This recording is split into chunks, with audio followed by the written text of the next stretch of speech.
Hey, welcome to The Explainer. Today we are going to tackle something I think we can all relate to. How do you find the motivation to do those tasks you're dreading? You know the ones. And we're going to look at this specifically through the lens of a brain that's wired for ADHD. You ever find yourself just staring at something on your to-do list? You know you have to do it, but you just feel stuck, like physically unable to start? Well, if that sounds familiar, you're in good company. And that feeling, it actually has a name. Yeah, ADHD coach Brendan Mahan has this perfect name for it. He calls it the wall of awful.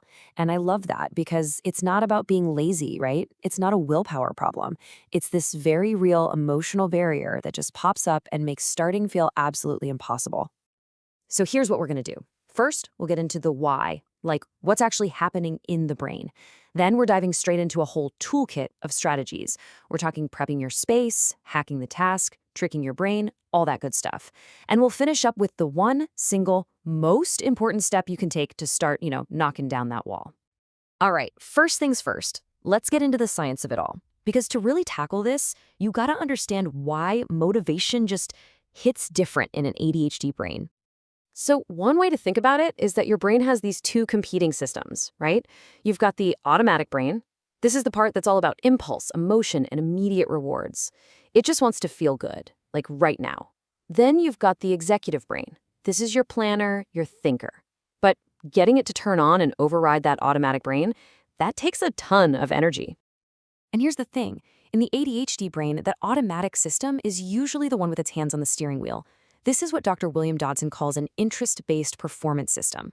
Basically, it means your brain is fired up and ready to go when a task is one of four things: interesting, challenging, novel, or urgent. If it's just important, well, that's not enough. It just feels like nagging. Okay, so that's the key, right? The big takeaway here is that we have to work with this wiring, not fight against it. And believe it or not, the easiest place to start is your physical environment. You can actually engineer your space for focus. This isn't just about, turning off your phone. It's about designing your environment to give you a head start. Put away the distractions, for sure, but also make the cues for the good habits super visible. Put your gym bag by the door. Leave the book you want to read on your pillow. Make it easy to do the right thing. Okay, so you've prepped your space. Now let's talk about the task itself. How do we take something that feels huge and scary and make it, well, less so? You know that feeling of looking at a huge task and your brain just goes, nope, and shuts down? A task like clean the entire kitchen is a total motivation killer. So rule number one is you have to break it down into tiny, manageable chunks. Instead of clean the kitchen, your first step is just unload the dishwasher. And for anything that involves sorting or organizing, there's this amazing method called OHIO. It stands for only handle it once. This is a game changer. When you pick something up, a bill, a piece of laundry, whatever, you deal with it right then and there. Put it away, toss it, file it. The goal is to kill the "I'll deal with this later" pile, because that pile is just a breeding ground for future dread. This all ties into what James Clear talks about in Atomic Habits. He says the secret isn't finding the motivation to do the whole big thing. The secret is just to make starting so easy it's almost automatic. You have to ritualize that very first tiny step. And this leads us perfectly to the 2-minute rule. Whatever the task is, shrink it down so it takes less than 2 minutes to do. Seriously. Your goal isn't run 3 miles. Your goal is put on running shoes. That's the whole task. You just have to master the art of starting. All right, so we've shrunk the task. Now for the fun part. How do we actually trick our brains into wanting to do it? Let's get that reward system on our side. This is a fantastic trick called temptation bundling. All you do is pair something you want to do with something you need to do. So maybe you only let yourself listen to your favorite true crime podcast while you're doing the dishes. Or you only get to watch the latest episode of that show you love while you're on the exercise bike. You bundle the fun with the not so fun. And the way you talk to yourself about this stuff, it matters a lot. Just try reframing it. Instead of saying, ugh, I have to clean the house, try thinking, I get to create a peaceful space for myself. It sounds a little cheesy maybe, but shifting from an obligation to an opportunity can genuinely make a task feel less awful. You can also just manufacture your own motivation. Set a timer, work for a focused burst, and then give yourself a real, scheduled dopamine break. And here's the part people always forget. You have to celebrate the small wins. I mean, really celebrate them.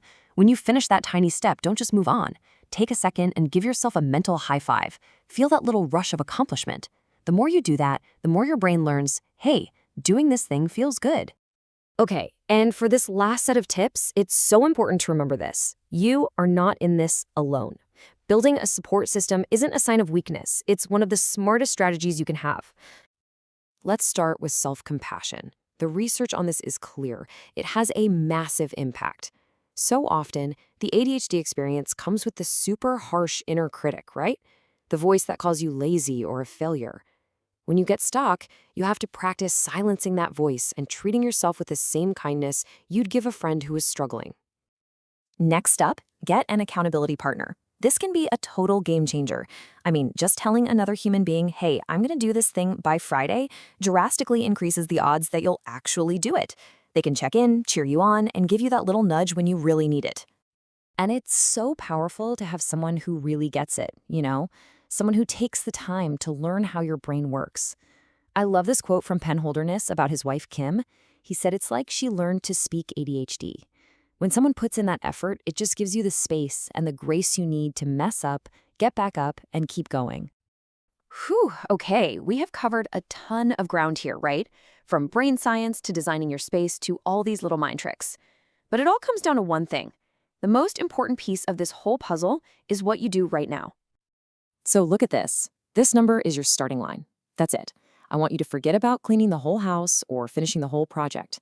The only thing you need to commit to is 2 minutes. Listen, the goal here is not to charge at the wall of awful and try to knock it all down at once. That's just a recipe for burnout. The goal is to walk up to that wall, look it over, and find one single, tiny, loose brick at the bottom. A brick you can wiggle free in the next 2 minutes. So my question for you is, what's your first brick?